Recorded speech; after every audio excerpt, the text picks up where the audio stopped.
बैंकों को पर्याप्त रीफाइनेंस और लोन सहायता सुनिश्चित। इकरा चौधरी जी।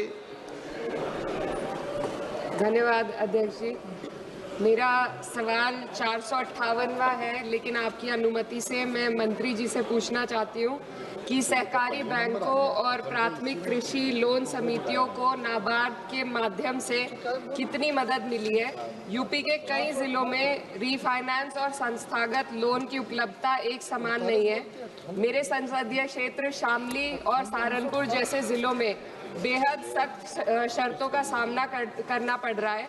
पश्चिमी उत्तर प्रदेश के सहकारी बैंकों को रीफाइनेंस प्राप्त करने के लिए अधिक जमा और कोलैटरल सुरक्षा रखनी पड़ती है। तो मेरा बस अध्यक्ष जी मंत्री जी से सवाल है कि जो अग्रणी जिले को विशेष वित्तीय लोन सहायता दी जा रही है, तो अन्य जिले जैसे शामली सहारनपुर के सहकारी बैंकों को पर्याप्त रीफाइनेंस और लोन सहायता सुनिश्चित करने के लिए मंत्रालय क्या कदम उठा रहा है जिससे कि छोटे किसानों को आसानी से लोन मिल सके।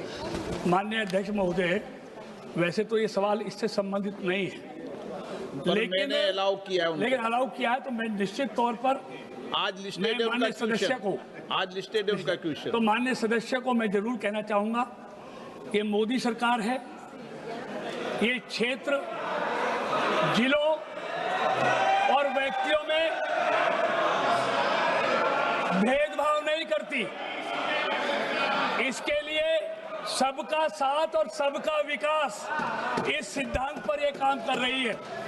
और माननीय मैं सदस्य को बताना चाहता हूं कि जो सवाल उन्होंने किया है, मंत्रालय ने पैक्स सहित प्राथमिक सहकारी समितियों को सशक्त करने हेतु अनेक कदम उठाए हैं, जिनमें पैक्स के लिए आदर्श गतिविधियां शुरू की हैं, बायलॉज बनाए हैं, 25 से अधिक व्यवसायिक कार्यकलाप करने में सक्षम करती हैं, जो बहुउद्देश्य बनाई गई हैं।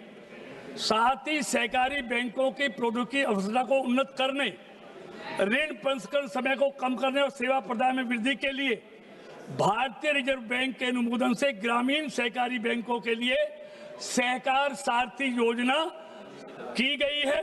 सहकार सारथी प्राइवेट लिमिटेड ने डीजी केसीसी, ई केसीसी और सहकार सेतु हेतु अनेक विभिन्न डिजिटल पहलों की शुरुआत की है, और जो ग्रामीण संस्थागत ऋण प्रदाय को सुविधाजनक और सुविकसित करने को लक्षित है।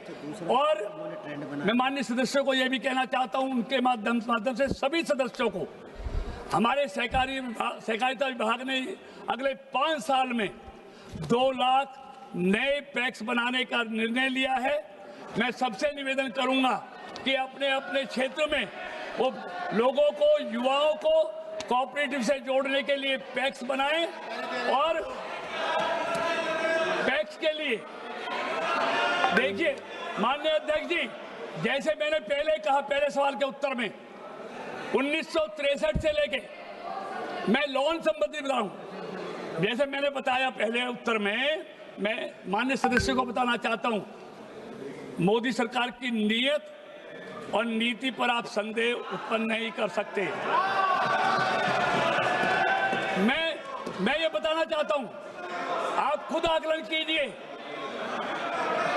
कि किसानों के उत्थान के लिए जब 63 से लेके 2014 तक एनसीडीसी के माध्यम से सिर्फ 50,000 करोड़ रुपए 52 सालों में कोऑपरेटिव सेक्टर को दिए गए, और ये मोदी सरकार है, अमित शाह जी का मंत्रालय है, जिसने 12 सालों में 5 लाख करोड़ रुपया ये वित्तीय जो अनुदान है वो कोऑपरेटिव सेक्टर को दिया है।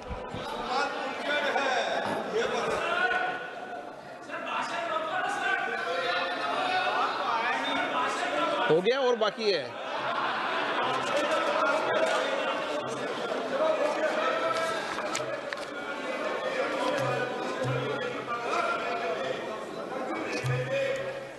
(445)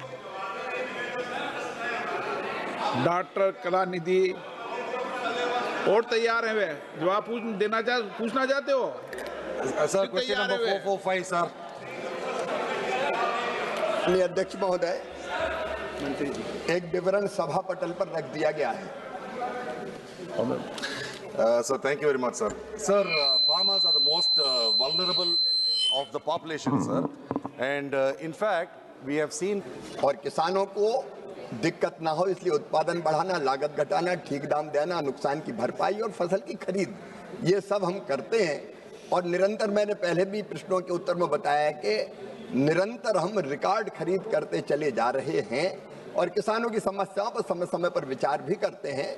किसान सशक्त हो, उसका उत्पादन खरीदा जाए, इसके लिए हर संभव उपाय हमारी सरकार कर रही है, आगे भी जारी रहेगी। Sir, I would like to bring it to the Honorable Minister's notice. In his reply, he has mentioned that in the year 2023-24, the budget estimates were 13,625, sir. The revised estimate was 15,000, which means you had assumed that it is going to cost more than that, but actual release, actual expenditure was 12,948.5 crores, which is lesser than the budget estimates. If you look at the other... ये चमत्कार हमारी सरकार ने ही किया था। जब उनकी थी तो फिजूल खर्ची होती थी।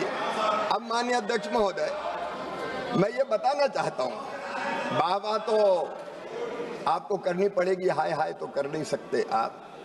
माननीय अध्यक्ष महोदय, क्या है जिसमें चरण 1 और चरण 2 की पृथक रूप से दर्शाए गए राज्य, खास करके वो राज्य जो कि कृषि बाहुल्य हैं, जैसे कि उत्तर प्रदेश, मध्य प्रदेश, छत्तीसगढ़, राजस्थान और उड़ीसा, इन क्लस्टरों के अंतर्गत कुल कितने ग्राम पंचायतों, गांवों को शामिल किया गया है और राज्य एवं जिलावार विशेषकर उपयुक्त स्थानों के संदर्भ में, और इन क्लस्टरों के चयन हेतु अपनाए गए मापदंड क्या हैं, विशेषकर पूर्वांचल जैसे पिछड़े इलाकों के लिए और आकांक्षी जिलों के लिए और वामपंथी उग्रवादी प्रभावित क्षेत्रों के लिए।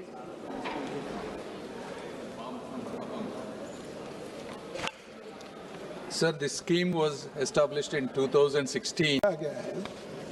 कि